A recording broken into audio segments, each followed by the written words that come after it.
very much. Thank you. Well, good morning. Good morning. Thank you very much. Well, welcome to Paradimagic, an exploration into our perceptions. Before we get started, I want to thank you for taking some of the most precious asset you have, your time, and volunteering it to be here today. I'll do my best to make it worth your while. And we're going to spend some time this morning talking about paradigms. Now, paradigm is one of those buzzwords that you hear all the time. It's one of the top 5 leadership buzzwords. It's right up there with vision and leadership. You do know the difference between a buzzword and a term, don't you? No. It's knowing what it means. And in this case, paradigm is a very specific word with a very specific meaning. Now, normally, the way we use the word paradigm in business is when a manager tells you that you have to shift your paradigm, right? You need to shift your paradigm. Usually, that means shut up and do it my way, doesn't it? That's usually what it means. Well, what we're going to find out today is what paradigms are all about, and we call it Paradimagic because they seem somewhat magical. When you understand just how much your perceptions and your filters impact how you approach each other and approach your work, it can be quite a revelation. So a few things that we need to talk about. First of all, what is a paradigm? A paradigm is a mental model. It's a way of making sense of your world. It's a way of organizing your perceptions, and we use them every single day.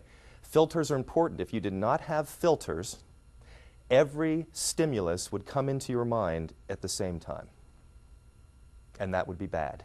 That would be a bad thing. Well, let me show you an example of just how powerful these filters are. I have a demonstration of one of these filters right here. Now, this is a card that has 6 spots on one side, like a dice, like a die. And on the other side, it has 3 spots. Let me show you again. On this side, it has 4 spots, and on this side, it has 1 spot. 6 spots here, and 3 spots here, and 4 spots here, and 1 spot here, and 6 spots here. I'm going to keep doing this till you like it. Now, what's happening here, the reason we use magic as an illustrator is because all magic is shifting your paradigm. That's exactly what it's doing. It's taking advantage of the way that you perceive things. Now, quick question. What do you suppose is underneath my hand?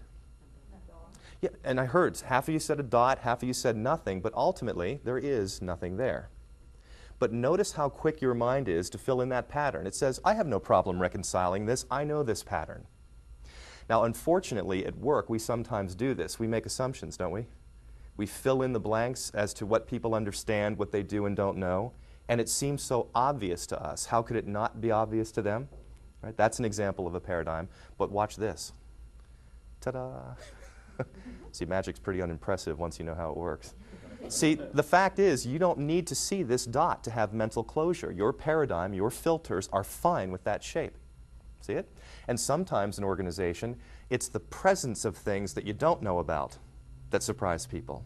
And by probing and shifting paradigm, you can discover new things. Now, this is a test. How many dots are on this side? Are you sure? Well, you don't know. That's right. There are 2. This looks like it might be 3, and this obviously looks like it's 1, using the same logic. So if you want to make one of these to impress your friends, just draw a card with 5 dots on it and hide the empty space with your hand. Are any of you left-handed? Maybe 1 or 2 of you? If you're left-handed, just start with your hand on the other side. It's very simple. Just adjust. You don't have to worry about it. So this looks like it might be 6, and this looks like it might be 6. Right, that's the problem. See, in paradigms, shift happens. You have to be very, very careful. Yes, I did just say that. This looks like it might be 3. This looks like, well, it might be 3. So what we're going to do is spend some time this morning looking at the way that our perceptions can easily mislead us into incorrect avenues of thought. Oftentimes, it's not new information that solves a problem. It's not new information that creates innovation. It's shifting the way you're looking at current information. And that's what we're going to do today. We're going to explore these different types of paradigms. So just the nickel tour of what we're here to do today. A few things. First of all, in what way do these perceptions influence our behaviors? Pretty profound once you understand just how dramatic that impact can be. What assumptions are we making about our organizations? When you look at the dots moving and vanishing, what's the organizational equivalent? What are some of the things within your very departments and within your customers' thinking that you're assuming? How about unleashing more of my and my team's potential by helping them see things in new ways? How does my style affect my coworkers? Now, style is one of those words that we should probably discuss for just a moment. It's not, hey, how you doing? It's not that stuff. Because, well, look at me. I kind of look like a blend of Conan O'Brien and Andy Richter, don't I? If you kind of put him, scary, I know, but now, now you can't stop thinking about it.